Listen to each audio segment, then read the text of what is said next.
Mulut. Pandai nak judul mulut. Oi, dah apa ya? Duduk apa?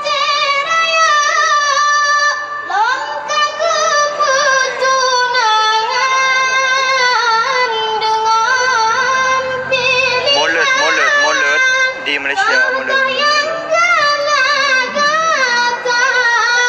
Yang anak mi dari Aceh.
Datuk Arun Muhammad Faisal.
Assalamualaikum warahmatullahi wabarakatuh.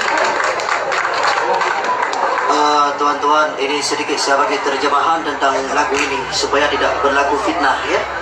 Lagu ini adalah dengan bahasa Aceh yang bermakna kita ambil dengan kesimpulan bahawa ingat wahai anak-anak ya, ingat wahai anak-anak, ini kita semua anak ini. Kita mempunyai orang tua, ibu bapa. Sama ada yang masih hidup, ada pun telah pun kembali ke rahmatillah. Maka ingat olehmu wahai anak-anak yang hadir, jangan pernah kita melupakan jasa baik orang tua kita. Perjuangan mereka untuk memberikan makan minum segala-gala kepada anaknya tidak dapat kita bayar, walaupun berjuta-juta ringgit kita akan berikan kepadanya. Tapi ingat, sebaik-baik kamu itu adalah anak-anak yang tidak pernah lupa dengan jasa orang tua. Ini yang dipahamkan dengan inti adapun makna dari lagu tersebut. Kemudian kalau yang tak faham bahasa Aceh, ingatkan ni lagu Hema Malini dengan Amitabh Bachchan. Tapi tak apalah. Tapi yang perlu kita ingat bahawa anak, jangan pernah kita lupa perjuangan orang tua kita.